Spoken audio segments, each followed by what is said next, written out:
Halo guys, welcome to my YouTube channel. Jadi di sini saya akan menjelaskan tentang folk tales. Have you read a storybook?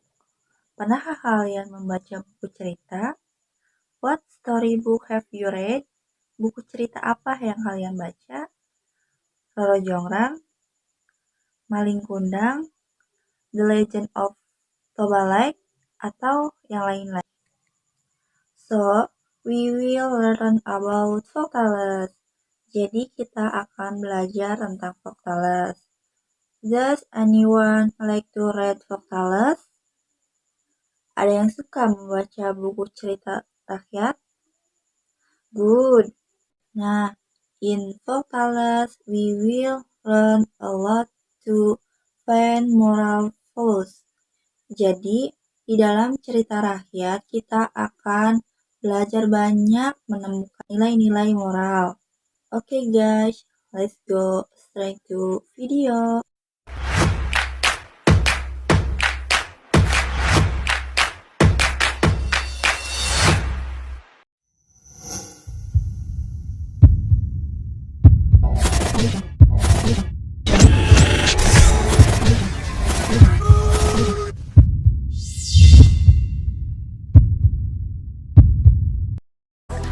Nah guys, folk tales are imaginary story which have existed in the society from generation to generation.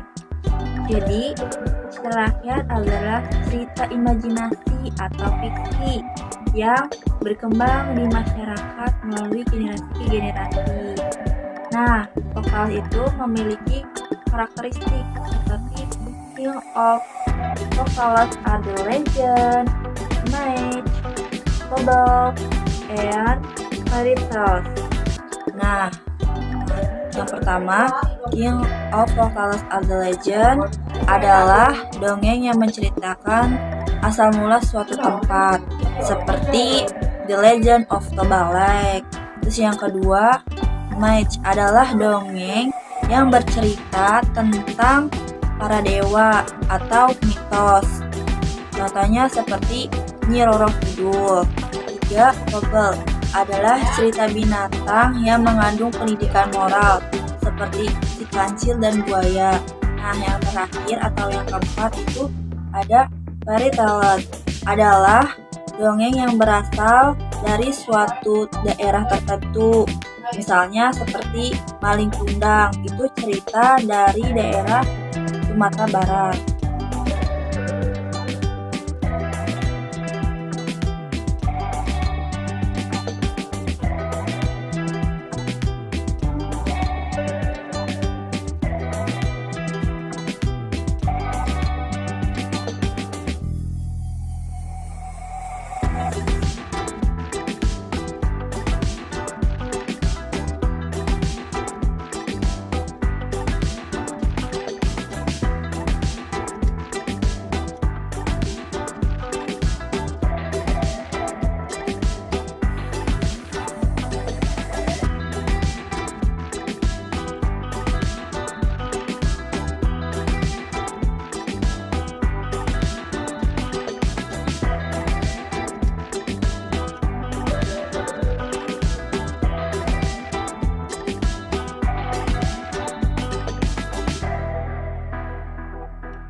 Next ke vocabulary, yaitu ada king atau raja, queen ratu, queen penyihir, god raksasa, fairy, free, princess putri, dan prince pangeran, serta unicorn kuda terbang.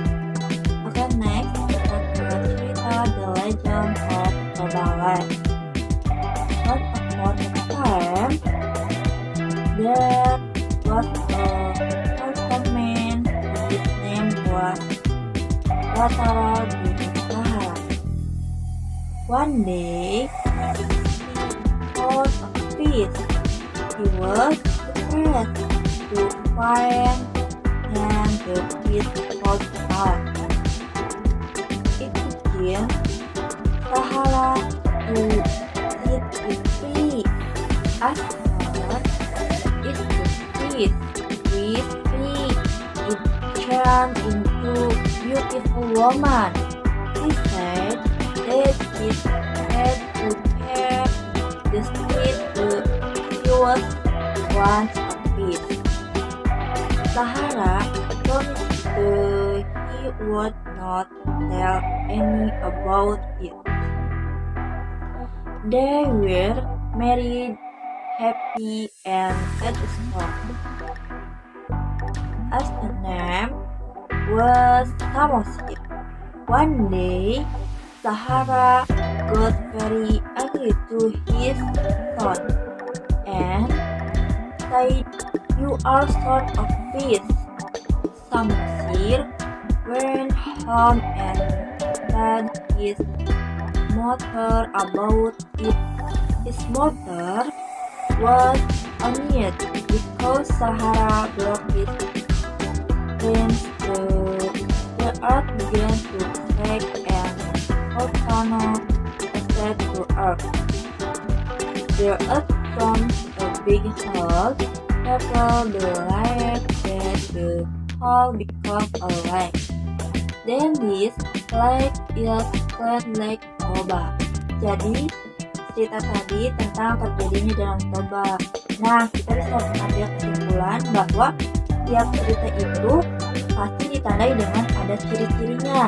Yang pertama ada urutan waktu atau kronologi time. Example, ada what upon time, ada suatu hari, one day, suatu hari, dan then kemudian. Yang kedua, sudah terjadi atau at the cause. Example, what, express, change, head, dan said.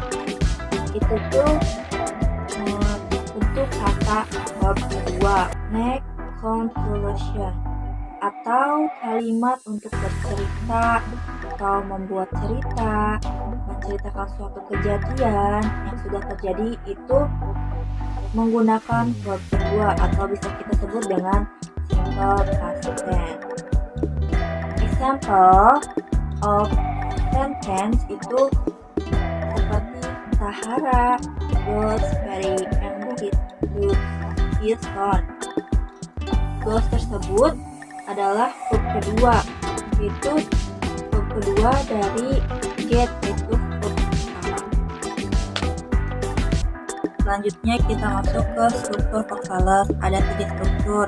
Yang pertama orientation, yang kedua complication, dan yang ketiga adalah resolution.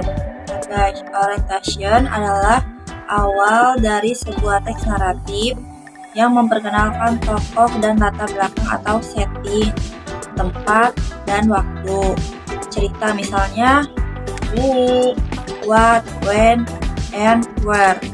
Terus yang kedua adalah complication. Nah, di bagian ini dalam sebuah cerita pasti akan muncul sebuah konflik. Tokoh-tokoh yang ada dalam cerita tersebut akan menghadapi konflik. Yang terakhir, yang ketiga itu ada resolution. Di bagian ini masalah atau konflik akan terselesaikan. Nah, biasanya nilai-nilai moral, kebaikan, dan nasihat terdapat di bagian resolution. Jadi cukup sekian video pembelajaran dari saya, semoga bermanfaat. Assalamualaikum warahmatullahi wabarakatuh.